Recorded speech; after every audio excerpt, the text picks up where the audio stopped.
ఆ రిజర్వ్ నియోజకవర్గంలో వైసీపీ పూర్తిగా డిఫెన్స్లో పడిపోయింది. స్థిరమైన నాయకత్వం లేక ఫ్యాన్ పార్టీ క్యాడర్ దిక్కుతోచిన స్థితిలో పడింది. ఓడిపోతే ఓడిపోయాం, పోరాడితేనే కదా ఫ్యూచర్ ఉండేదని భావిస్తున్న క్యాడర్ని ముందుండి నడిపించే సమర్థుడైన నాయకుడే కరువయ్యాడట. పేరుకు నియోజకవర్గానికి ఇన్ఛార్జిగా ఉన్న పసలేని ఆ ఇన్ఛార్జ్తో పోరాడేది ఎలా అని కార్యకర్తలే ప్రశ్నిస్తున్నారు. ఇంతకీ వైసీపీ అన్ని కష్టాలు ఎదుర్కొంటున్న నియోజకవర్గం ఏది?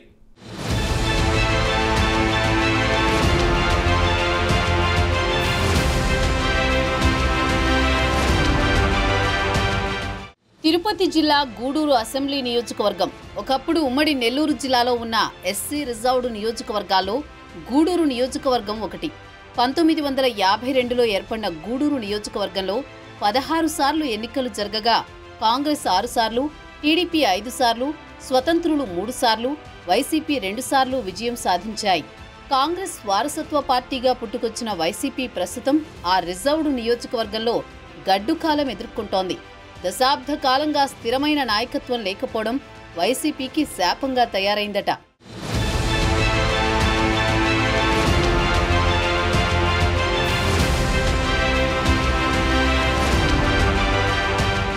రెండు 2014లో వైసీపీ తరపున గెలిచిన పాసం సునీల్ కుమార్ టీడీపీలో చేరడం, 2019లో వైసీపీ నుంచి గెలిచిన వరప్రసాద్ తిరిగి టికెట్టు రాదని భావించి పార్టీని విడిచిపెట్టి వెళ్లడం, 2024లో స్థానికుడు కాకపోయినప్పటికీ పార్టీకి విధేయుడన్న భావనతో మేరిగా మురళీధర్ను అభ్యర్థిగా నిలబెట్టడం గూడూరులో వైసీపీని చావు దెబ్బ తీశాయి.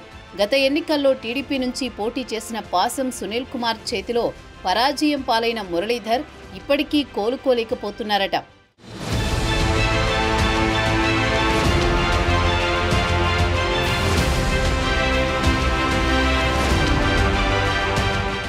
ఓటమి తర్వాత నియోజకవర్గ ఇన్ఛార్జిగా ఉన్న మురళీధర్ చుట్టంచూపుగా నియోజకవర్గానికి వచ్చిపోవడం తప్ప పెద్దగా ప్రభావం చూపలేకపోతున్నాడట. క్వాడ్జ్, సిలికా, మైకా తదితర ఖనిజ సంపదపై అధికార పార్టీ గుత్తాధిపత్యంతో ముందుకు సాగుతుందని సామాజిక మాధ్యమాలలో వరుస కథనాలు వస్తున్నప్పటికీ రోడ్డుపైకి వచ్చి పోరాటం చేయాలన్న సాహసం కూడా చేయలేకపోతున్నాడట. అర్బన్, రూరల్ సమ్మేళనమున్న గూడూరు నియోజకవర్గంలో సమస్యల విలయతాండవం చేస్తున్నా వైసీపీ ప్రభావం గూడూరు నియోజకవర్గంలో కనిపించడం లేదట. పసలేని ఇన్ఛార్జిని ఇచ్చారు, పోరాటం ఎలా అని కార్యకర్తలు లోలోన మదనపడిపోతున్నారట.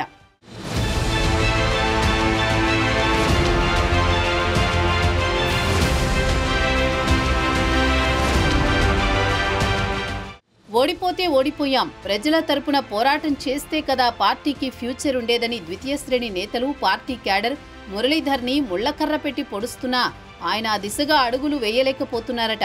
ఎమ్మెల్యే పాసం సునీల్ కుమార్ అభివృద్ధి, సంక్షేమం పేరుతో నియోజకవర్గంలో సుడిగాలి పర్యటనలు చేస్తుంటే వైసీపీ ఇన్ఛార్జి అంటీముట్టనట్టుగా ఉండడం ఫ్యాన్ కేడర్కు రుచించడం లేదట. ఆ క్రమంలో కొద్ది రోజుల క్రితం వైసీపీలోని కీలక నేతలు రహస్యంగా సమావేశం ఏర్పాటు చేసుకున్నారట. మురళితో కొనసాగితే తమకి పుట్టగతులు ఉండవని, రాజకీయ అస్తిత్వం కూడా కోల్పోయే పరిస్థితి ఏర్పడుతుందని ఆ సమావేశంలో నేతలు అభిప్రాయపడ్డారట. మొత్తం మీద ఇప్పుడు గూడూరు వైసీపీ శ్రేణులన్నీ ఇన్ఛార్జిని మార్చాలని కోరుతున్నాయి.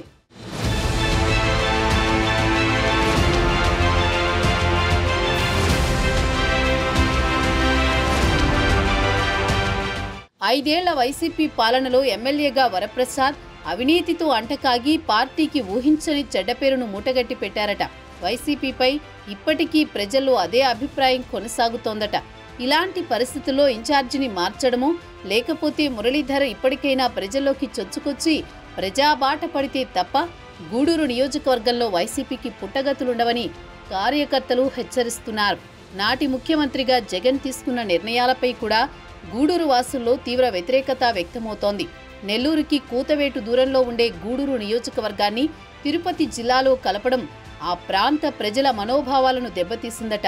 తెలుగుదేశం పార్టీ ఎన్నికల్లో ఇచ్చిన హామీల్లో భాగంగా భవిష్యత్తులో గూడూరుని నెల్లూరు జిల్లాలో కలిపినా లేదా జిల్లాల పునర్విభజన జరిగి గూడూరు జిల్లాగా రూపాంతరం చెందినా భవిష్యత్తులో అక్కడ ఫ్యాన్ పార్టీకి గడ్డుకాలమేనని పొలిటికల్ సర్కిల్స్లో టాక్ వినిపిస్తోంది.